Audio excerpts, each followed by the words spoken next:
Good morning. I'm Dr. Krupka. Most of you already know me, but a little different video than I'm used to doing today. I'm throwing this one out there kind of on short notice. I was watching the news last night, caught a story that bothered me, got me a little riled up. So I slept on it, calmed down a little bit, woke up this morning, and yeah, it was still bothering me. So I thought I'd throw a video out there, put my 2 cents in, give you guys a chance to respond, see what you thought, see if we can stir up some discussion here and give you guys a little bit deeper understanding of what you're going to be seeing in the news over the next couple of days. So the new trend that I'm talking about is school districts starting to track your body mass index, or the student's body mass index, and then reporting it back to the parents in some version of a report card, a BMI report card, so to speak, or a fitness assessment, so to speak. So first of all, I want you to understand what BMI is. What is body mass index? How do we arrive at this number, and what does it mean? So first of all, from our high-tech graphics department here, your BMI, you arrive at that by taking your weight in pounds, dividing it by your height in inches squared, and then multiply that quantity by 703. So that gives you your BMI. So weight in pounds divided by height in inches squared multiplied by 703. Simple enough. Not too hard to do. So that will give you a number. So what do you do with the number? Well, here you go. Graphic number 2. I'm not going to go through this in detail. You can pause the video and copy all this down if you want to. But basically, you take your number and then you compare it to the scale over here, which will run you from underweight all the way down to obese. Okay, so you can see where you fall on that continuum. So that's how you're supposed to interpret body mass index. Nice attempt, but it has some significant issues. The biggest issue it has, and to understand this, you need to know that this is a basic height and weight calculation. The relationship between your height and your body weight. Now, if you are someone who doesn't carry much body fat and has quite a bit of muscle mass, you will score deceptively high on this. So people that are athletic and fit, work out a lot, watch what they eat, all the people doing what they're supposed to do, if they put on a little bit of muscle, they're going to score deceptively high, especially the guys, high school guys that are able to put on muscle real easily. Some of you like me remember those days. Yeah, it's not as easy now. But anyway, those guys are going to score deceptively high on this. They're going to come out in the overweight category, some of them even in the obese category. A lot of my patients are in the fitness industry. We have the same problem. They'll have a life insurance evaluation or something, and their BMI shows to be too high. They're not overweight or obese. They just carry a lot of muscle.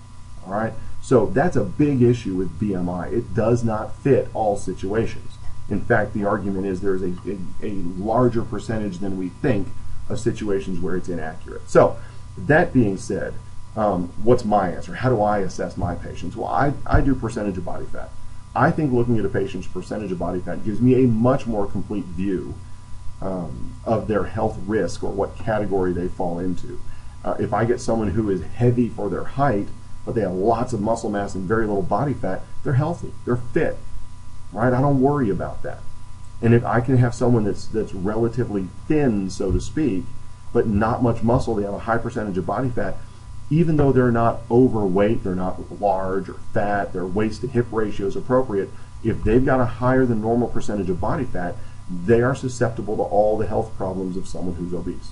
So there are better ways to measure health risks and fitness levels than BMI, okay, not the gold standard. Now, the next problem is, why are school districts, I mean, I understand, I guess all kids are in school and you want to get them early, right? Well, most kids are in school and you want to get them early and keep track of this stuff. But don't our school districts have enough on their plate already? I mean, they're overburdened in general, dealing with bureaucracies and standardized testing and discipline issues and curriculum issues going back and forth. It's ridiculous what they've got on their plate to deal with. And now we're going to lump this on there. It has nothing to do with the school districts, right? And even less now that we're pulling PE out of their daily activities, you know, but we're going to put BMI in. We'll track their fitness, but we don't have time to work on it. That just doesn't make sense. Tracking someone's health and fitness belongs in the doctor's office. That is between the doctor and the patient. Now, in the new stimulus bill, not sure why it's in there, apparently there's some verbiage that BMI is going to become a necessary part of your electronic medical record. So your doctor is supposed to be tracking this anyway. Now, the argument could be made, and when you watch the link I give you to the Fox News story, Dr. Abloh actually talks about this, that most doctors aren't really sure what to do with BMI or when to act on it, when it's accurate, when it's not. That's not what they do for a living. Most doctors don't do health. They do disease, right? They try to get rid of disease and return you back to neutral. People like me do health. All right? We try to get you beyond that and get you to where you're really healthy and functioning optimally, and that's what we focus on. Find yourself a functional medicine doctor if you want someone to track your percentage of body fat or your BMI or waist to hip ratio or how healthy you are. If you want to deal with health, find a good quality clinical nutritionist, find a functional medicine practitioner, something like that, or an MD or a DO who has taken it upon themselves to go learn about health and fitness and wellness and nutrition, not just treating disease. We need that, but you can't expect that person to all of a sudden branch out and start doing health. It's not what they're trained for. But anyway, it is supposed to become part of your electronic medical record, and your doctor is supposed to be tracking that. Now, why doesn't this already happen? Why aren't doctors already doing this? The simple answer is they don't get paid to do this. Insurance companies don't pay them for this. So when you're in there for your visit, they have just enough time to deal with what brought you in there. The stuffy nose, the allergies, the asthma, checking on your cholesterol level, whatever it might be. That's what they have time to deal with. Going into a 10 or 15 minute discussion of body composition and health and what it means and your risk factors, they don't get reimbursed for any of that. They'd go out of business if they did that all day long. So it doesn't fit in the doctor's office. It doesn't fit in the school system. So where does it fit? Unfortunately, you have to go find someone like me. Right? I'm a cash practice. You pay out of pocket. I don't have to do what the insurance companies tell me to do.